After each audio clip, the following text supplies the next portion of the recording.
제목이 묵상입니다. 실은 묵상은요, 성경에 많이 나와 있는데요, 설명이 많이 있지 않은 게 묵상이에요. 그러나 이 묵상이 실은 우리 삶 속에 낙담이 되고 또 상한 갈대 같은 그런 상태에 있었을 때 왜 이 묵상이 우리에게 필요한지를 우리 오늘 말씀을 통해서 같이 나누기를 희망합니다. 먼저 우리 묵상에 대해서 먼저 성경절을 같이 한번 읽도록 하겠습니다. 시편 1장 2절에 있는 말씀입니다. 한번 같이 읽겠습니다. 오직, 같이 읽겠습니다. 시작. 오직 여호와의 율법을 즐거워하여 그의 율법을 주야로 묵상하는 도다. 성경은요, 우리들에게 무엇하라라고 말씀하고 있고, 특별히 다윗은 무엇에 대해서 강조하고 있냐면은 하나님의 말씀을, 그분의 율법을 어떻게 하라고요? 묵상하라고 얘기합니다. 근데 어떻게 묵상하라고요? 주야로요. 이게 무슨 말일까요? 항상 우리가 묵상하며 살아야 된다는 것을 이야기하고 있습니다. 묵상이라는 이 단어가요, 무슨 뜻을 가지고 있냐면은 말씀의 깊이를 음미하고 그 말씀으로 영의 양식을 삼는 것을 뜻한다. 또 다른, 제가 좀 이해를 도와주기 위해서 교회 용어 사전을 들리면 이런 말입니다. 마음속으로 묵묵히 기도함, 정신을 모아 잠잠히 생각함. 다시 말하면은 뭔가 이렇게 떠드는 시간이 아니라 어떤 조용히 생각하는 시간입니다. 그런데 이것이 무엇인지 우리는 좀 같이 보기를 원합니다. 오늘날 우리가 살아가는 세상이 어떤 문제가 있는 것 같습니까? 저는 이번에 정로의 계단에서 이 기도의 특권과 이 기도에 관한 것을 보니까 우리가 생각보다 문제가 있대요. 어떤 문제가 있을까요?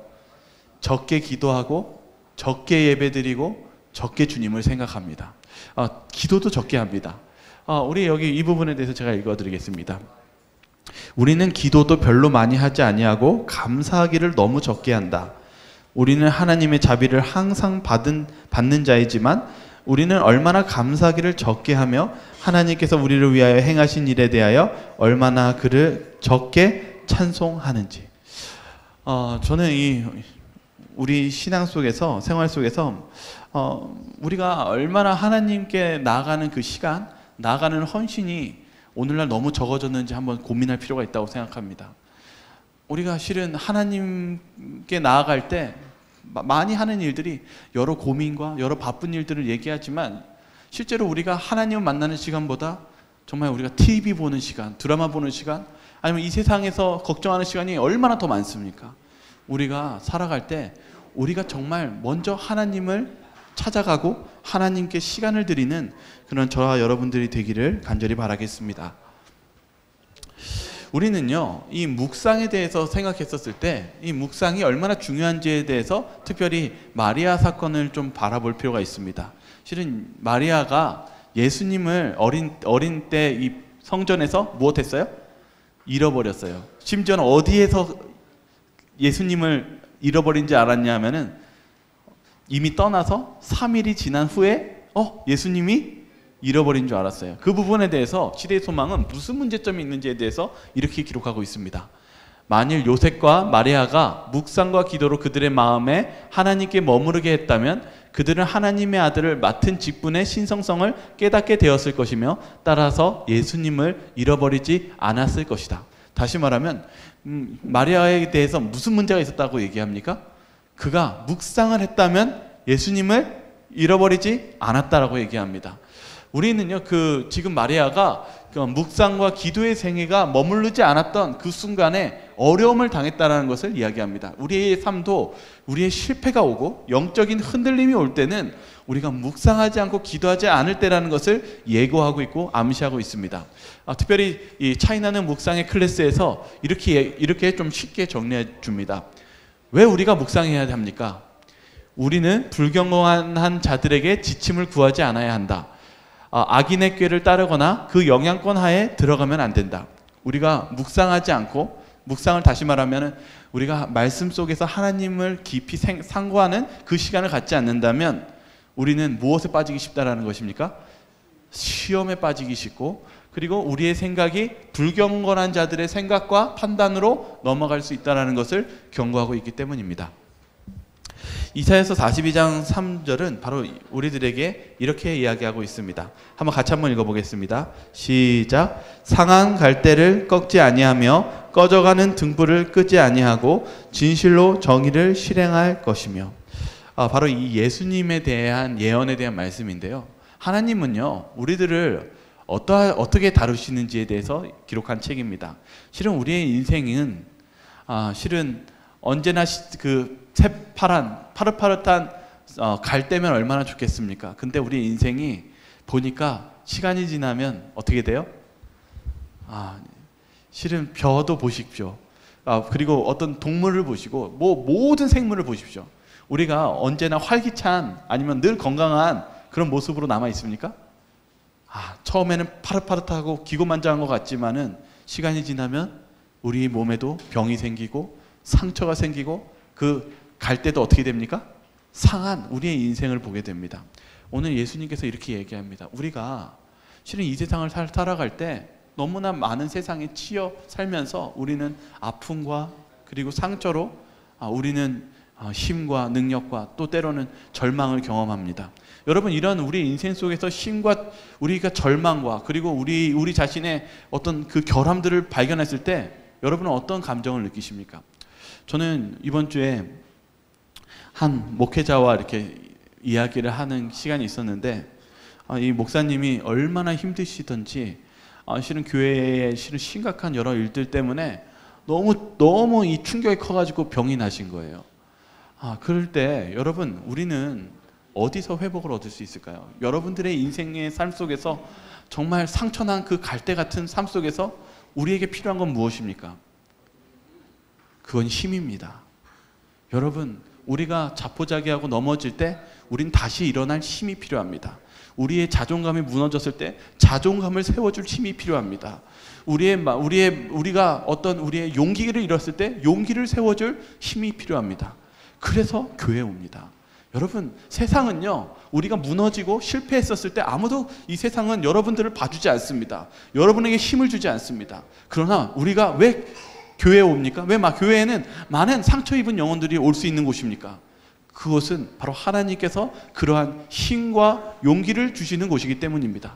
그래서 예수님은 약속하셨습니다. 상한 갈대를 꺾지 아니하시겠다라고 얘기하셨고 꺼져가는 등불을 끄지 아니하시겠다고 말씀하셨습니다. 우리는 예수님을 통해서 다시 소생해야 되고 우리는 용기를 얻고 다시 일어나야 됩니다. 그게 묵상입니다. 그 묵상이 무엇인지 좀만 더 보겠습니다. 실은 성경에는 묵상에 대해서 처음 시작하는 그 단어가 어디에서 시작되냐면은 이삭에서 시작합니다. 그러나 실제적으로는 묵상은 이미 성경의 초대 시대에서부터 이루어졌습니다. 그 중에 초대는 에녹도 묵상하면서 살았다고 얘기합니다. 말씀과 묵상의 생애를요. 그것은 우리가 예언의 신을 통해서 확인할 수 있습니다. 그러나 성경 안에서 첫 번째 묵상이라는 단어는 어디에서 나오냐면 이삭에게서 나옵니다. 이삭이 어떻게 고백하는지 창세기 24장 63절을 같이 한번 읽어보겠습니다. 같이 읽겠습니다. 이삭이 시작. 이삭이 저물 때에 들에 나가 묵상하다가 눈을 들어보매 낙타들이 오는지라.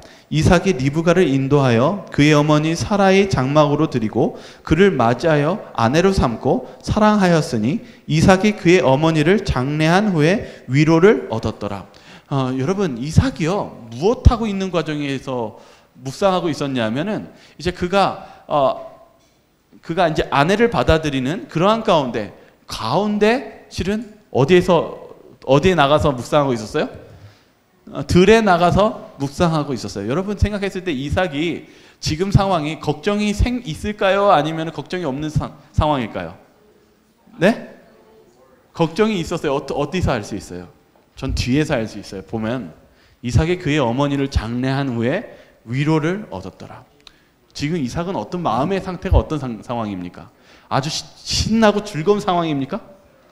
아니요. 이 마음속에 다 상처투성인 상황입니다.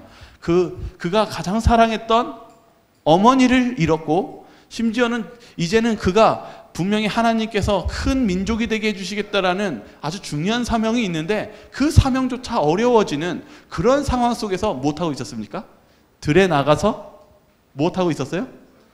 묵상을 하고 있었어요. 저는 이 묵상이 어떤 것인지에서 여러 가지 의미가 있는데 그 중에 하나가 하나님이 지금까지 해놓으신 일들을 기억하고 내 마음속에 그림을 그리는 것이라고 이야기하고 있었습니다. 그래서 이삭은 무엇을 생각하고 있었을까요? 자신의 어떤 감정을 생각하고 있었을까요? 아닙니다. 하나님의 지금까지 나에게 해주신, 그리고 아버지 하나님의 해주신 것들을 기억하면서 무엇을 기도하고 있었을까요? 자신의 상황을 기도하고 있었습니다. 여러분, 그때 그가 묵상하였을 때 그 기도가 어떻게 되었습니까? 응답되었습니다. 그래서 여기 특별히 이 부분에 대한 주석에서, 여호수아에 대한 주석에서 이렇게 이야기하고 있습니다. 승리의 비결이 무엇인가? 제가 읽어드리겠습니다. 무엇이 여호수아의 승리의 비결이었는가? 너는 주야로 하나님의 말씀을 묵상하라. 여호수아가 요단을 건너기 바로 직전에 주의 말씀이 여호수아에게 임하였다. 이것이 여호수아의 승리의 비결이었다. 그는 하나님을 그의 인도자로 삼았다. 여러분, 여호수아와 이삭이 그 상황이 전혀 평탄하지 않고 절망적인 순간 속에서 그들이 승리할 수 있었던 비결은 묵상이었다는 사실입니다. 그들은 하나님의 말씀을 기억했고 그 말씀을 그의 삶 속에 적용하면서 나아갔을 때 하나님께서는 그에게 승리를 주셨다는 사실입니다. 이 묵상에 대해서 찾아보니까 특별히 이 묵상에 대해서 연구한 학자가 이 단어에 대한 의미를 찾고 있었어요. 근데 이 단어가 하가라는 히브리어인데 이 단어가 어디에 쓰여져 있냐면 이사야서 31장 4절에 쓰여져 있어요. 근데 이게 동물에 대한 표현으로 적혀 있어요. 그 부분을 같이 한번 읽어보겠습니다. 큰 사자나, 같이 한번 읽어보겠습니다. 시작. 큰 사자나가 자기의 먹이를 움키고 으르렁거릴 때 그것을 치려고 여러 목자를 불러왔다 할지라도 그것이 그들의 소리로 말미암아 놀라지 아니할 것이요 그들의 떠듦으로 말미암아 굴복하지 아니할 것이라. 이와 같이 나 여호와가 강림하여 시온산과 그 언덕에서 싸울 것이라. 이 하가라는 이 묵상이라는 단어가 어떤 뜻을 가지고 있냐면 사자가 먹이를 움키고 나지막하게 으르렁거리는 소리를 뜻한다. 어떤 상황이에요? 여러분 혹시 사자는 그래도 동물원에 가끔 보니까 고양이를 좀 얘기하죠. 아니면 개를 얘기하죠. 혹시 개가 언제 그르르렁 으르렁거리는 소리 언제 내는지 혹시 아십니까? 고양이나 짐승이 으르렁거릴 때가 언제인지 아십니까? 화났을 때. 또요? 잡아먹으려고 할 때요? 잡아먹으려고. 저는 이 말씀 속에 뭐가 생각나냐면 저 음식 먹을 때요. 개가 먹이 줄 때 잘못 건드리면은 개가 주인도 물더라고요. 그렇지 않습니까? 근데 사자가 지금 무엇하고 있냐면은 여기 보면 젊은 사자가 자기의 먹이를 움키고 무엇할 때요? 으르렁거릴 때 무엇하려고 하고 있습니까? 짐승이, 이 사자가 뭘 보호하고 있어요? 자기의 뭘요? 먹을 것을 빼앗기지 않으려고 으르렁거립니다. 근데 묵상이 이렇게 이야기하고 있어요. 사자가 먹이를 움키고 나지막하게 으르렁거리는 소리를 뜻한다. 이게 무엇인 것 같습니까? 여러분, 묵상이 이런 거래요. 묵상이 내 먹이를 빼앗길 것을 보호하기 위해서 으르렁거리면서 우리가 하나님께 묵상하는 것이 그 과정이라고 성경은 설명하고 있습니다. 좀 더 이것을 이해를 돕기 위해서 바로 여호수아 1장 7절과 8절을 다시 한번 읽도록 하겠습니다. 같이 한번 읽어보겠습니다. 우로나, 시작. 우로나 좌로나 치우치지 말라. 그리하면 어디로 가든지 형통하리니 이 율법책을 내 입에서 떠나지 말게 하며 주야로 그것을 묵상하여 그 안에 기록된 대로 다 지켜 행하라. 그리하면 내 길이 평탄하게 될 것이며 내가 형통하리라. 지금 여호수아에게 하나님이 말씀해 주신 거예요. 뭐라고 했어요? 너 뭐 하라고요? 묵상하라고 얘기했어요. 여기서도 분명히 그것을 묵상하래요. 내 입에서 떠나지 말게 하라고 얘기합니다. 왜 그렇습니까? 그게 처음에 나옵니다. 우리가 묵상을 안 하면 우로나 좌로 못할 수 있기 때문입니까? 치우칠 수 있기 때문입니다. 여러분 어떻습니까? 우리가 누군가의 낙담하고 어떤 험담과 우리의 자존감이 떨어지는 어떤 그런 이야기를 들을 때 여러분의 마음에 흔들리지 않습니까? 여러분 마음속에 하나님의 말씀은 잊혀지고 내가 생각하는 판단과 세상이 말하는 그 판단에 귀를 기울여지지 않습니까? 그때 주님은 얘기합니다. 내 입에서 그 율법책을 떠나지 않게 주야로 그것을 무엇하라고요? 묵상하라고 이야기합니다. 이 사자가 자신의 먹이를 빼앗기지 않기 위해서 으르렁거리는 것처럼 바로 우리의 신앙도 하나님을 말씀을 끝까지 붙잡으며 그것을 지키는 것이 묵상이라고 이야기하고 있습니다. 우리의 신앙 속에 그 어려움이 올 때 우리는 그런 다윗과 같은 묵상이 필요합니다. 그것을 시편 1장 2절과 3절에 이 묵상에 대해서 다윗이 어떻게 하나님께 위로와 힘을 얻었는지를 알 수 있게 됩니다. 한번 시편 1장을 같이 읽겠습니다. 오직 시작. 오직 여호와의 율법을 즐거워하여 그의 율법을 주야로 묵상하는도다. 그는 시냇가에 심은 나무가 철을 따라 열매를 맺으며 그 잎사귀가 마르지 아니함 같으니 그가 하는 모든 일이 다 형통하리로다. 다윗이 어떻게 했대요? 그의 삶 속에요? 하나님의 율법을 즐거워하여 무엇했대요? 그의 율법을 주야로 매 순간 어떻게 했다고요? 묵상했다고 얘기합니다. 이 부분을 우리가 이해를 돕기 위해서 시편 77장의 그 다윗의 모습을 주석을 같이 보면 도움이 됩니다. 내용이 많았기 때문에 제가 상당히 많이 줄였는데요. 내용은 이렇습니다. 그가 삶의 위험과 어려운 일들을 깊이 생각할 때 그것들이 매우 험악하게 보였기 때문에 그는 그의 죄 때문에 하나님이 그를 버리셨다고 생각하였다. 다윗도요, 절망이 오면요 어떤 생각이 들었어요? 하나님이 나를 버리셨어. 우울한 그런 감정에 그의 마음속에 그의 마음속에 가득 찼습니다. 그럴 때 어떻게 했습니까? 그러나 그가 울면서 기도했을 때 이제 그가 울면서 그의 상황을 하나님께 기도합니다. 그리고 어떻게 했어요? 그는 그의 생각은 과장된 것이라는 결론을 내린다. 기도하면서 하나님의 음성을 듣습니다. 그것은 하나님이 주신 생각이 아니라 사단이 주는 생각이고 하나님은 절대 그러한 분이 아니라는 것을 깨닫기 시작합니다. 그것들은 그의 연약성과 무지의 소치요 몸이 쇠약해진 결과로서 하나님께 욕을 들리는 것이라고 하였고 그는 하나님의 길을 매우 열렬히 연구하였다. 이제 무엇하기 시작했습니까? 다윗이요? 말씀을 펴서 읽기 시작했어요. 아주 열심히 말씀을 깨닫기 시작했습니다. 그 다음에 중요합니다.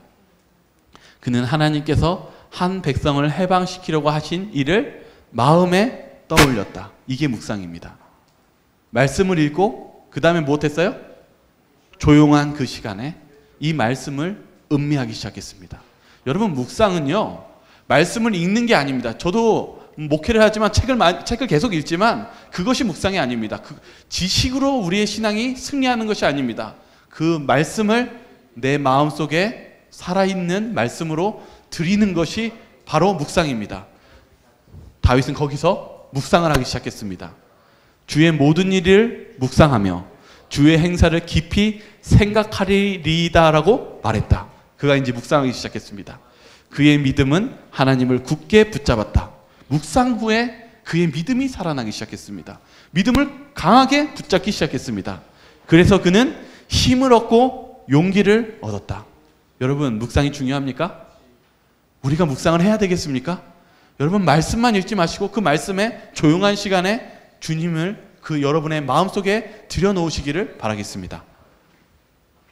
그래서 다시 한번 읽을게요. 여기 성경절에 뭐라고 하냐면 자신이 율법을 주야로 묵상하는도다 라고 하면서 상징적으로 이렇게 얘기해요. 그는 시냇가에 심은 나무가 철을 따라 열매를 맺으며 그 잎사귀가 마르지 아니함 같으니 그가 하는 모든 일이 다 형통하리로다.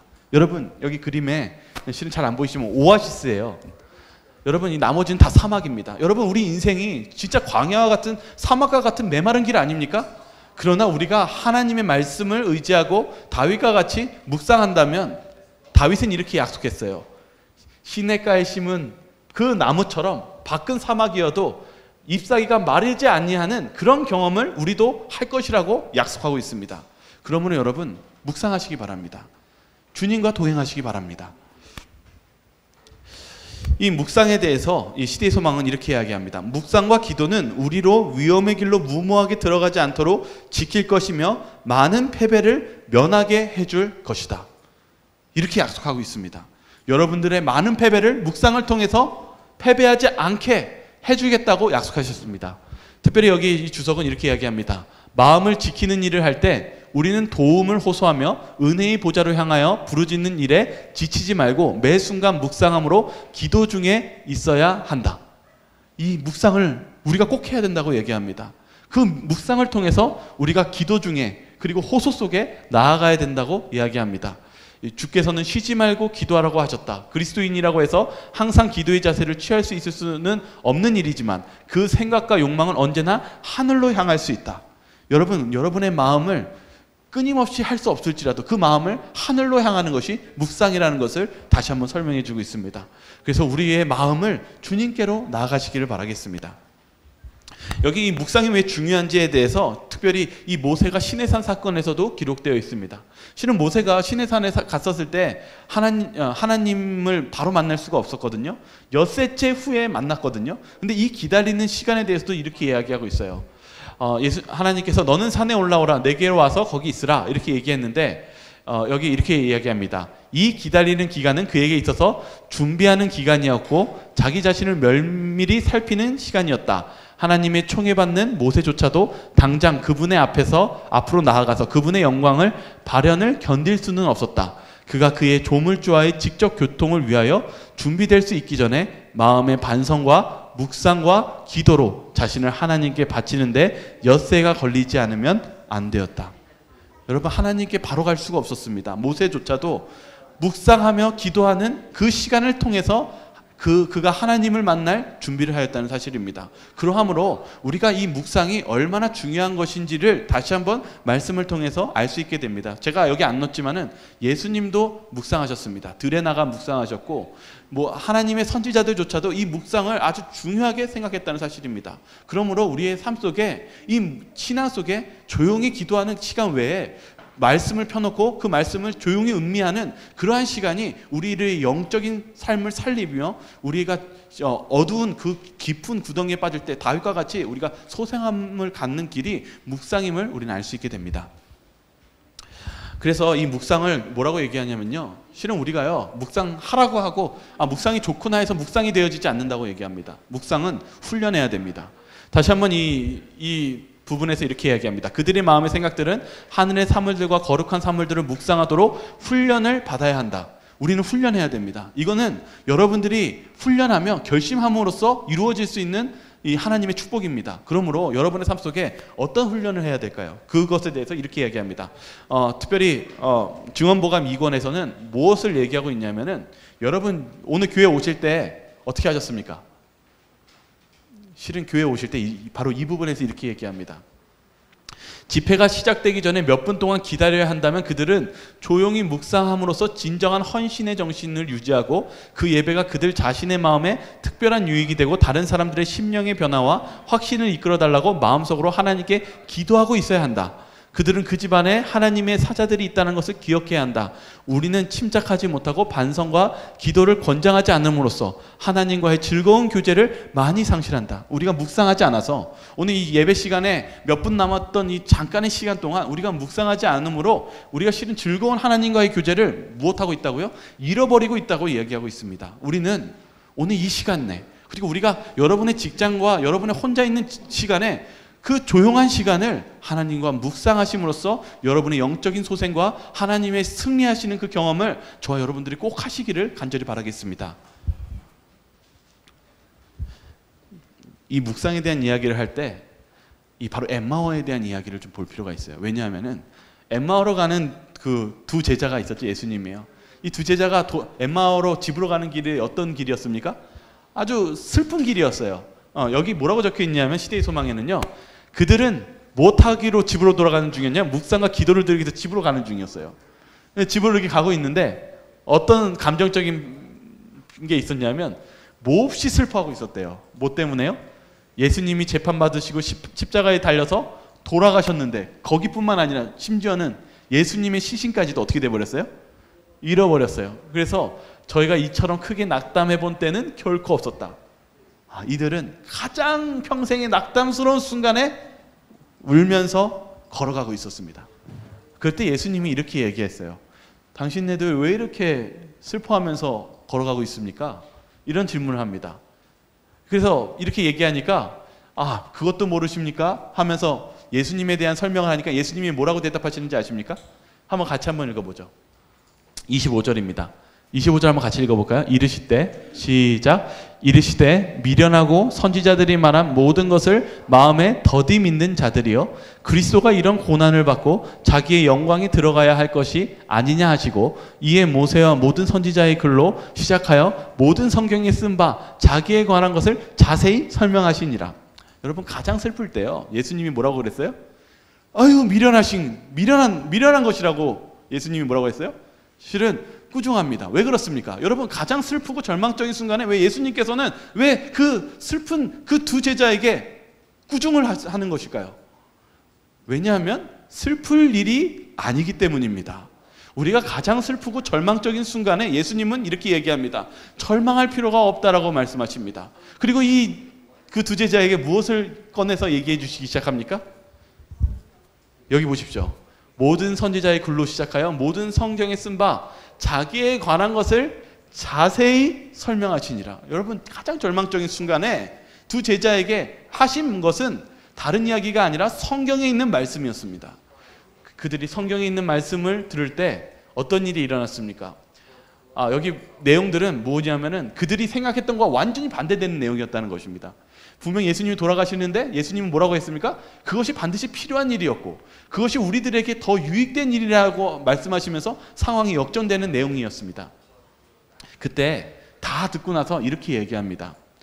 그들이 서로 말하되 길에서 우리에게 말씀하시고 우리에게 성경을 풀어주실 때 우리 속에서 마음이 뜨겁지 아니하더냐. 이 엠마오로 가는 두 제자들이 가장 슬픈 순간에 예수님께서 말씀을 알려주셨을 때 그들의 마음이 무엇으로 바뀌었습니까? 슬픔에서 기쁨과 그리고 찬양으로 바뀌었습니다. 이것을 우리가 뭐라고 적혀 있냐면은 목사들에게 보내는 권면이 이렇게 얘기하고 있습니다.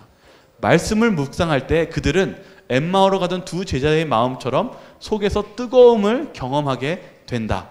예수님은 그들과 함께 동행하시면서 그분에 관한 성경의 말씀을 그들에게 열어 보여주셨던 것이다. 이 제자들이 무엇했다고 얘기하고 있어요? 말씀을 무엇할 때요? 묵상할 때요. 여러분 말씀은요 읽고 끝내는 게 아니라 말씀을 읽으시면 몇 분이라도 마음속 깊이 그 말씀을 묵상하시기 바랍니다. 제가 전에 읽었던 그 책이 있었는데 그 책이 어디 위치는 모르겠는데 그 저자가 이렇게 얘기했어요. 묵상은요 하나님의 말씀을 우리 마음속에 살아 움직이게 하는 것이 묵상이다라고 얘기하고 있어요. 우리가 살아있는 경험을 하기 위해서는 바로 하나님의 말씀을 우리 마음속에 묵상해야 된다는 사실입니다. 이 두 제자들은 그 슬픔을 승리로 이끌었습니다. 그래서 제가 오늘 몇 가지만 얘기하고 오늘 마치는데요. 묵상이 무엇일까요? 저도 이 묵상에 대한 정의가 몇 가지가 있었는데 묵상이 무엇인지 쭉 보면서 나름 이 정리를 하면 이렇습니다. 묵상은요 여러분 마음속에 그림을 그리는 것입니다. 하나님의 말씀을 여러분의 생각을 그리는 것이 아니라 하나님의 말씀을 여러분 마음속에 그리는 것입니다. 그런데 한 가지 여러분이 주의할 사항이 있어요. 묵상은 거기서 끝나는 것이 아닙니다. 실은 여기 오른쪽에 실은 되게 유명한 작품이에요. 렘브란트의 그 십자가거든요. 좀 잘 안 보이시는데 여기 예수님이 돌아가시는 장면입니다. 그리고 사람들이 이렇게 예수님의 시신을 받는 장면이 있어요. 그런데 여기에 요 사람이 하나 있어요. 소년이 있어요. 소년이 실은 못하고 있어요? 불빛으로 예수님을 보이고 있죠. 이 소년이 누구일까요? 이 소년은 바로 이 화가 그림을 그린 작가인 렘브란트입니다. 렘브란트는 중세 사람이에요. 절대 예수님 시대에 살 수 없었던 사람이죠. 그런데 렘브란트는 그림 속에 누구를 그렸어요? 자기 자신을 그렸어요. 여기 보시면 이 탕자가 돌아오는 장면을 렘브란트가 그렸는데 여기 잘 보시면 여기 그림에 보면 여기 첫째 형이 있고 여기에 실은 또 다른 소년이 있어요. 누구를 그렸을까요? 자기 자신을 그렸어요. 성경 속 안에 이야기 속에 렘브란트는 자기 자신을 집어넣습니다. 실은 묵상이 무엇이냐 하면은 하나님의 말씀을 우리 마음속에 살아있게 그리면서 그 안에 내 자신을 그림으로써 내가 하나님의 말씀을 내 삶 속에 적용하는 그 과정까지 가는 것이 우리가 가야 되는 묵상의 과정이라는 사실입니다. 베드로는 이렇게 얘기했습니다. 베드로는 그의 평생 속에서 잊지 않은 한 사건이 있었어요. 그것은 예수님을 3번 부인한 사건입니다. 그의 삶 속에 예수님의 십자가가 항상 마음속에 그려져 있지만 그의 마음속에 항상 묵상 속에 어떤 사건도 항상 연관되어 있어요? 그 십자가와 자신이 예수님을 3번 부인한 사건이 연관돼서 예수님의 사랑과 은혜를 평생 잊지 않는 그러한 사람이 되었습니다. 요한도 마찬가지, 바울도 마찬가지입니다. 바울도 자신의 삶 속에 예수님의 십자가와 자신이 그 그리스도인을 학대한 그러한 빚진 자임을 잊으면서 살지 않는 그 삶 속에 그 묵상을 통해서 그들은 하나님을 살아있는 말씀으로 받아들이고 그 삶을 승리로 이끌어 나갔습니다. 이 창세기 39장 23절만 읽고 우리 좀 마치도록 하겠습니다. 한번 같이 읽겠습니다. 여호와께서 시작. 여호와께서 그를 범사에 형통하게 하셨더라. 여기 성경을 보면은요, 이 요셉을 3번 형통했다고 얘기했거든요. 근데 이 감옥 안에서 뭐라고 얘기했냐면 요셉에게 형통하게 하셨대요. 여러분, 형통하겠다라는 게 무엇입니까? 실은 우리가 바라는 형통은 우리가 좋은 직장을 받거나 아니면 우리가 좋은 회사를 다녔거나 아니면 우리가 뭐 다른 사람보다 넓은 평수의 집을 갖는 것이 어떻게 형통 아닙니까? 근데 어떻게 하나님은 요셉에게 형통하다고 얘기했을까요? 실은 우리가 뭔가 잘 되는 거, 형통하던 것은 우리가 봤을 때 성경 속에서 요셉은 실패하는 것을 형통하다고 얘기했어요. 감옥에 있었고요. 노예가 되었어요. 심지어는 누명을 써가지고 간음죄인 누명을 써가지고 심지어 억울한 옥살이도 했어요. 여러분, 이게 무슨 형통입니까? 근데 하나님은 이러한 삶을 형통이라고 얘기하십니다. 왜 형통입니까?